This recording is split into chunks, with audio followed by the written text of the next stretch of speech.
निवडणुकींचं वर्ष आहे आणि महाराष्ट्रात आणि देशात मात्र लोकसभेचं वारा फेरायला सुरू झालेली आहे। अब की बार किसकी सरकार? भाजप म्हणते अब की बार तीसरी बार फिर से एक बार मोदी सरकार आणि इंडिया आघाडी म्हणते की आम्ही धूळ चाडू। त्या ठिकाणी एनडीएला भारतीय जनता पार्टीचं सरकार उद्ध्वस्त करू। मात्र खरं काय आणि खोटं काय ते या व्हिडिओत बघू। मात्र या सर्वच्या सर्व राजकारणामध्ये महाराष्ट्राचं राजकारण वेगळं आहे का? महाराष्ट्रामध्ये नुकताच सर्वे झाला होता की कोणाला किती सीट मिळतात लोकसभेच्या। केंद्रात तर भाजप अव्वल स्थान पटकावतोय, पण महाराष्ट्रात दंडागोल होताना दिसतोय। महाराष्ट्रामध्ये एकनाथ शिंदेंना फोडलं, अजित पवारांना फोडलं, तरी सुद्धा जनता कुठंतरी पाठ फिरवताना दिसते।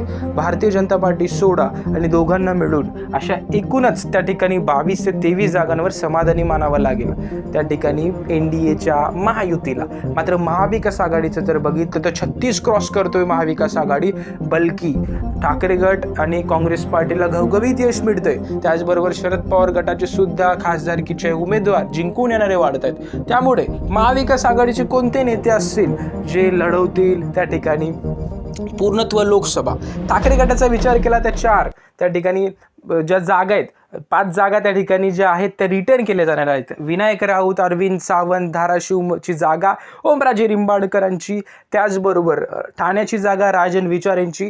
त्याचबरोबर जर आपण बघायला गेलो तर कोणत्या कोणत्या जागा ठाकरे गटाकडे जातील? हातकणंगले, कोल्हापूर, कोकणमधली एखाद जागा व त्याबरोबरच रायगडची जागा त्यांच्या खिशात जाईल व मावळमध्ये त्या ठिकाणी लढण्यास इच्छुक आहेत ठाकरे गट व त्याचबरोबर विदर्भ आणि मराठवाड्यातल्या काही जागा मिक्स केला तर जवळ 19 जागा लढवू शकते त्या ठिकाणी ठाकरे गट, हे मात्र निश्चित।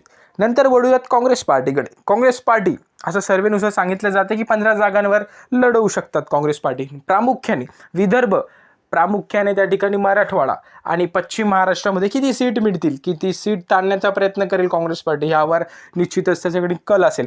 काही नेते फुटलेत काँग्रेस पार्टीचे, मात्र लोक जे आहेत ते काँग्रेस पार्टीला यश मिळवून देतील का, हा एक मोठा प्रश्न आहे। त्यानंतर जर आपण बघितलं तर वळूयात राष्ट्रवादी काँग्रेस पार्टी शरद पवार गटाकडे। तुतारीचं चिन्ह मिळालंच आहे नुकतंच आणि तुतारी त्या ठिकाणी किती यश मिळवून देईल। आणि जर आपण बघितलं 3 खासदार श्रीनिवास पाटील सातारा, अमोल कोल्हे शिरूर आणि सुप्रिया सुळे बारामती, हे खासदार फिक्स मानलं जाते की त्या मतदारसंघामध्ये त्यांना तिकीट मिळेल। शरद पवार गट म्हाडामध्ये आग्रही आहेत, त्याचबरोबर रायगडची जागा त्यांना मिळते का नाही बघावं लागेल। त्यानंतर वंचित बहुजन आघाडीचं जर बघितलं तर अकोल्याची जागा फिक्स मानली जाते, अजून एक जागा खेचण्याचं वंचित ट्राय करते आणि स्वाभिमानी पक्षाला हातकणंगले ही जागा सुटेल का, हा देखील एक मोठा प्रश्न मानला जातोय। तर हे असतील महाविकास आघाडीचे फॉर्म्युला 2024 साठी। आता यश किती मिळते महाविकास आघाडीला